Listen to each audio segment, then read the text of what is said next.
Welcome. This video I'm going to introduce the diamagnetic current, which was seen if you've seen the previous video on the theta pinch. And I'm going to derive it in a few different ways. So first just from ideal MHD, and see what the current must be, and then try and give an idea of where it comes from in terms of the orbits of the particles, and show you a derivation of how you get the current from the orbits. So first from ideal MHD. So from ideal MHD you have J cross B is grad P, and so we can take the cross product of these with B, so we just operate B cross these things on here, so B cross J cross B is B cross grad P. There's a vector identity, we just write this term here, so this is J, so it's the back cab, so B times A dot C, so gives us B dot B, and then we have the C A dot B, so we have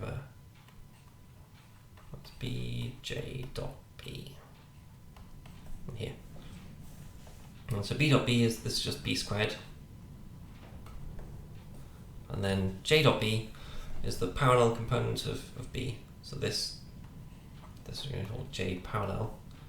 So it's a component of J which is along the magnetic field, so it's and then it's times by B, so by times magnitude of B.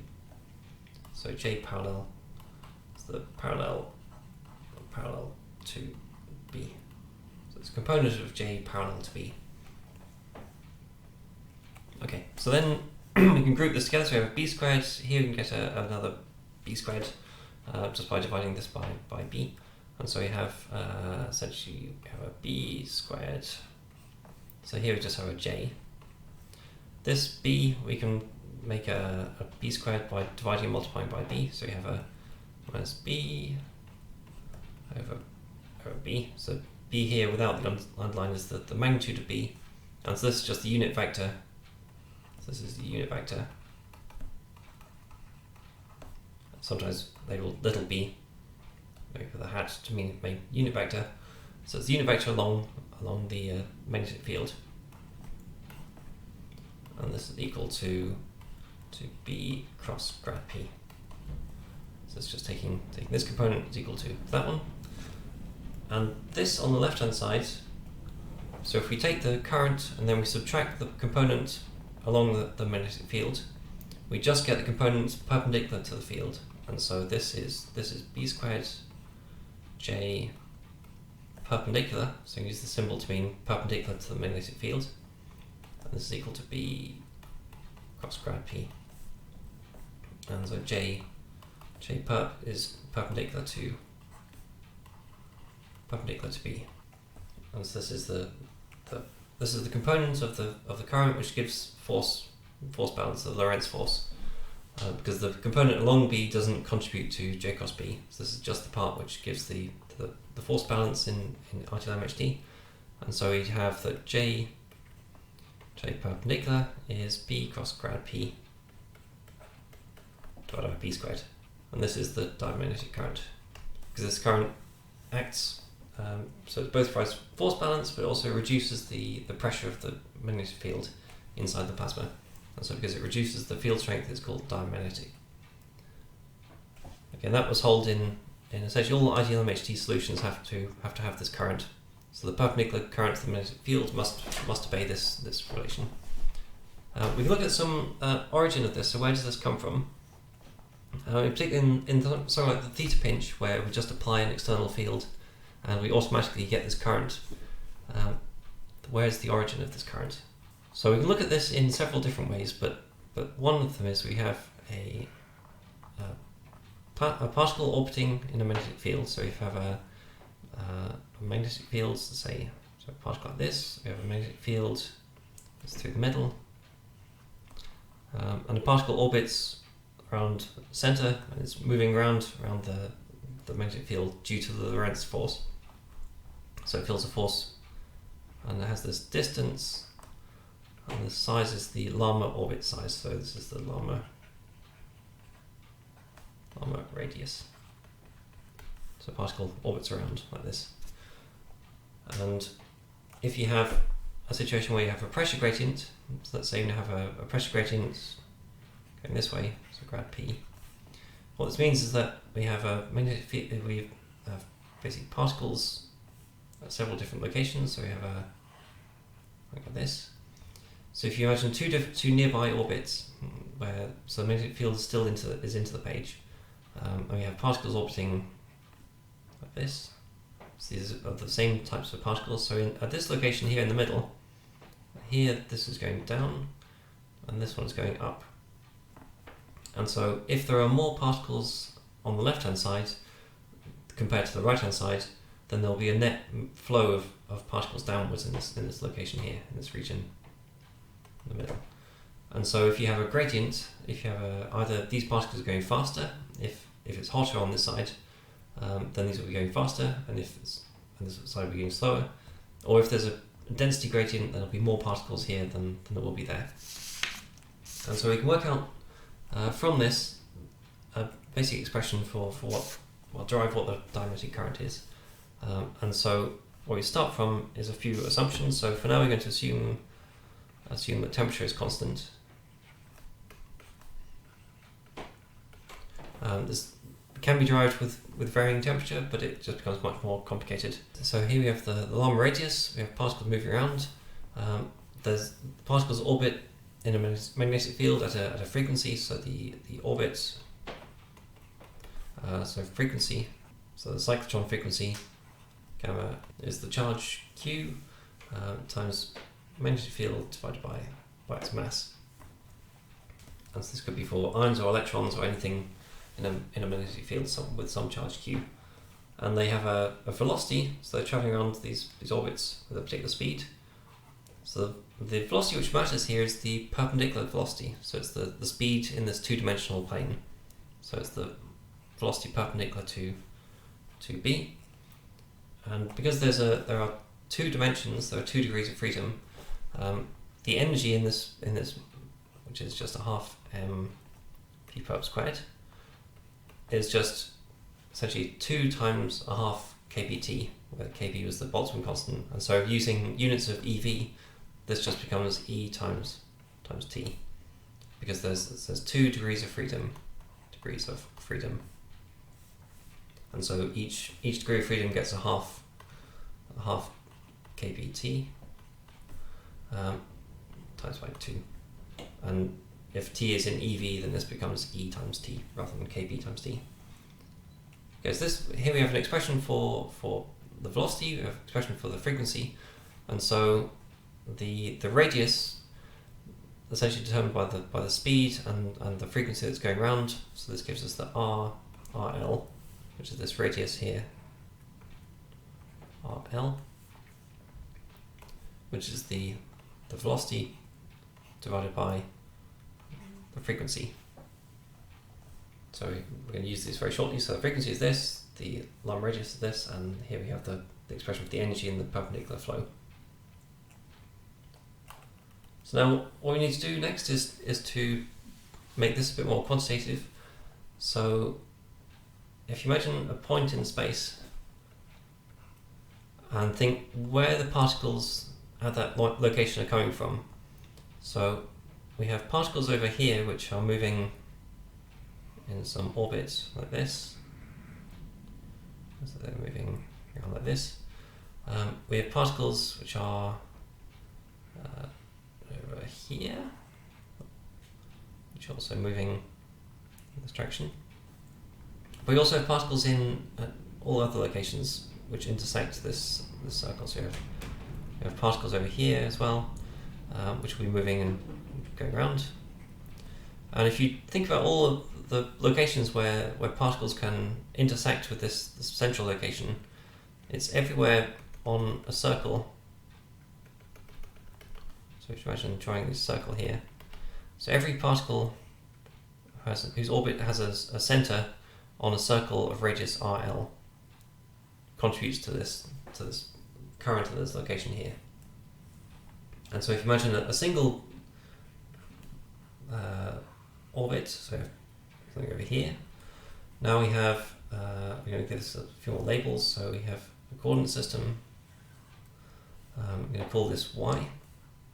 this is x, and now this particular particle here is at distance RL, and an angle is theta. And so now the particles are moving like this, and so the contribution to the vertical direction, so the current in this vertical direction is given by cos theta. So v in the y direction is the perpendicular velocity, so the speed that's going around here, times cos of theta. So if theta is 0, then at this location the particle is going vertically upwards. If theta is pi, then the particle is going downwards. And so we have an expression for the vertical speed of the particle. And then what you do is essentially average over all the particles which contribute. And so each particle has a different contribution to the total current here. So this is the vertical component. So now we want to work out the current at this location. So the current Jy is the average over theta. So we're going to average over all theta. So it's the average over 1 to 2 pi of theta. And now it's the number of particles at this location, which is the density, which is some function of theta, times the speed that they're going in the y direction, times Vy. So n0 times Vy would be the flux, so it's the velocity they're going, the number of particles, and then to get current we just multiply by the charge of the particles. And we're averaging over theta. So this will give us a current density from the contributions of all these individual particles. Okay, so then we have the densities varying, so n varies in x, for example, so you have a gradient in the x direction, and so n of theta is some value of density in the center, plus, and then we have here an RL dn by dx. So that gives us the amount by which density changes over a distance RL. So this is like the gradient density, and then if you go a distance RL, so the line radius distance away, then the density changes by this amount. And now this is changing by cos theta. So if you, it's just the x component, or the x distance it's moved. So if you move, say theta is pi by 2, then you've just gone in the vertical direction, and this is 0. If you've gone, so RL, if theta is 0, you've gone RL in the plus x direction, theta is pi, you've gone in the minus RL direction. And so this just gives the change in density as a function of theta. And so you put this expression here for the density, so this one is there, and this, and so then we have the current in the vertical direction is again averaging, so we have a Q comes outside, we have the density, so we have n0 plus RL dn by dx of cos theta. Vy is this v perpendicular, cos theta, and that's integrated over theta. And so you see the component, so we have two components here, so we have an n0 times cos theta. This v perpendicular is constant, so it comes outside. But the integral of n0, which is a constant, times cos theta is 0. And so the only component that's left over is this second part where we have the cos theta squared. And so it is 1 over 2 pi. We can bring the v perpendicular outside and the line radius outside. So these are both constants. So we have Q, R, L, V perpendicular. Then here we have dn by dx, also constant. We have a cos squared theta d theta, and that's integrated 0 to 2 pi. And so the integral of cos squared theta d theta is, so this part here, this is, we have dn by dx, which comes outside because that's constant. Then the integral of cos squared theta d theta is just a half times 2 pi, and so that 2 pi cancels with that one over there, and so we end up with this is equal to Q RL V perpendicular dn by dx times a half. We're going to plug in some extra values, so from the other expressions, so RL is equal to V perpendicular over omega, and we have that V perpendicular squared is ET over M. Then we have a half mv squared is equal to ET, so this becomes a 2ET over M, and so this whole thing just becomes a Q. Here we get V perpendicular squared, so we have a 2ET over M from the V perpendicular squared. So then we have the omega, which gives us an M over QB. This is the cyclotron frequency. Then we have the dn by dx times a half. And so a lot of this cancels out. We have the 2's cancel with the half, the m's cancel, the q's cancel, and we're left with, so we have an ET over E, and then we have a dn by dx. And now this is essentially what we're looking for. So we have here we have a j, so j in the y direction, and then we have E times n times t is a pressure. So this is a 1 over b, and then this is a dp by dx, because the pressure is just Et times n. So if t is in electron volts, then this gives pressure in pascals. And compared to what we had earlier, which is this j perpendicular is b cos grad p over b squared. You'll see we get the same relationship. So this is 1 over magnitude of b, 1 over b, and we have a pressure gradient in the direction perpendicular to the j. So this is the diamagnetic current. So you see that the current you get from MHD has its origins in the cyclotron motion of particles around the magnetic field. And so if you have particles in the magnetic field, you will automatically get the diamagnetic current.